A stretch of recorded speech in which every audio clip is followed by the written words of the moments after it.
this one took a little bit more work in the fourth quarter. I mean, you all were up by 19 early in the third, but it took a little bit of work in the fourth quarter. What do you think that says about this team to kind of put a team like that away?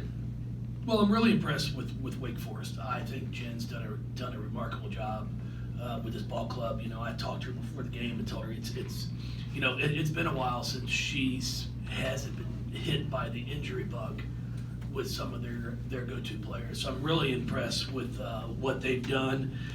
And then for us, you know, we came out the third quarter and scored the first 4 points and really ready to put them away, and then just got sloppy. I mean, we got absolutely killed on the boards, especially there in the second half where they just kept pounding us for second chance opportunities. We got them to miss the first shot, but we couldn't get a rebound. I think we gave up 4 consecutive offensive rebounds that led to scores.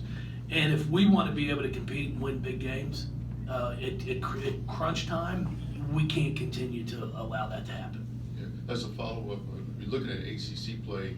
You all have won big on the road, but then come home and struggle. Do you think that's a matter of just them maybe becoming a little too comfortable at home and thinking that, you know, just letting teams hang around? No, I mean, I don't think it's that. I think, you know, I thought we started the game with great focus. I thought we defended extremely well. I think what took place there was, you know, we held them to 9-14 and then gave up 24 in the third quarter. Defensively, we just weren't very good. And we have to work on that. It's, you know, I was very impressed with our basketball IQ to end the half. You know, there's 41 seconds. I told Dana and Jazz we're going two for one as quick as we could. We enter the ball in bounds. Dana sprint dribbles down. We get a quick on ball screen. Dana turns the corner. She gets fouled, makes 2 free throws. We get right back into our press, steal it, convert again, and then we press again, turns into a turnover. And then, you know, we're about to go flat off of a high ball screen, and they switch to zone with 11 seconds right there in the half, and we executed a play perfect, which I was really excited about because we have struggled with that in the past when someone switches from man to zone. But we got into it, we got set, and we score. So not only did we try to get a 2 for 1, it ended up 3 for none. And it's a 6-0 run there in 41 seconds. Now, we had some other plays that we've got to get. We have to pay attention. We have to understand the game clock, the shot clock.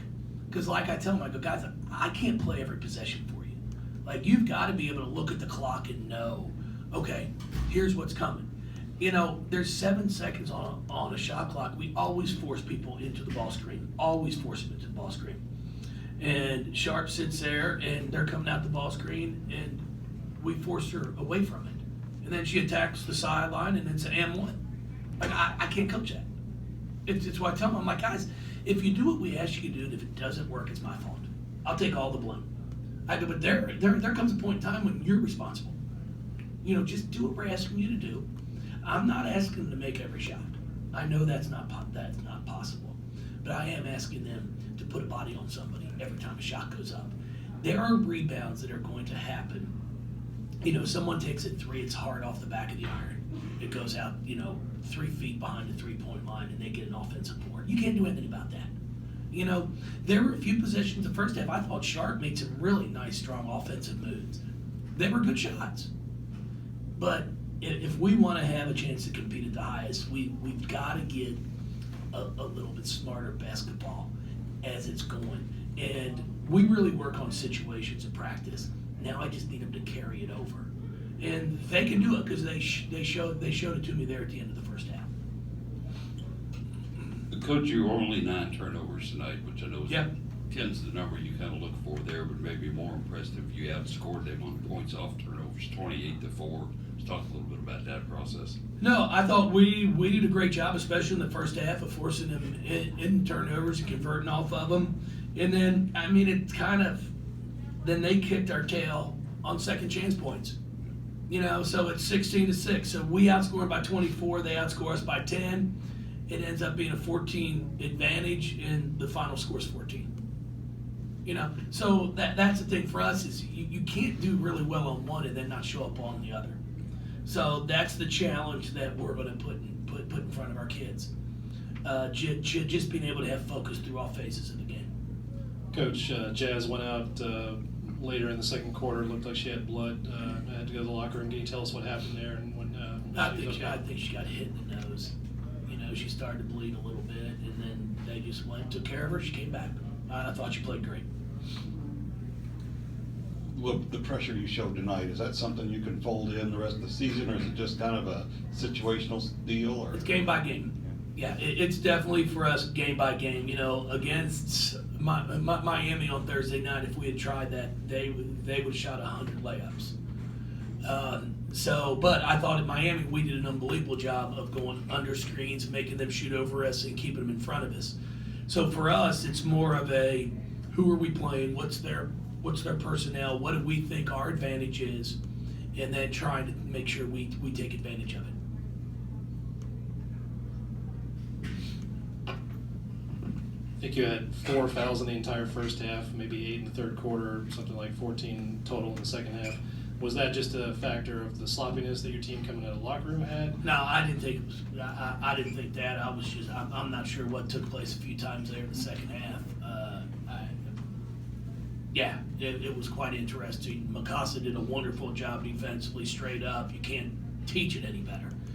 And she supposedly fouled. So there's situations like that where you can't. I mean, I can't even explain it. So I don't even try.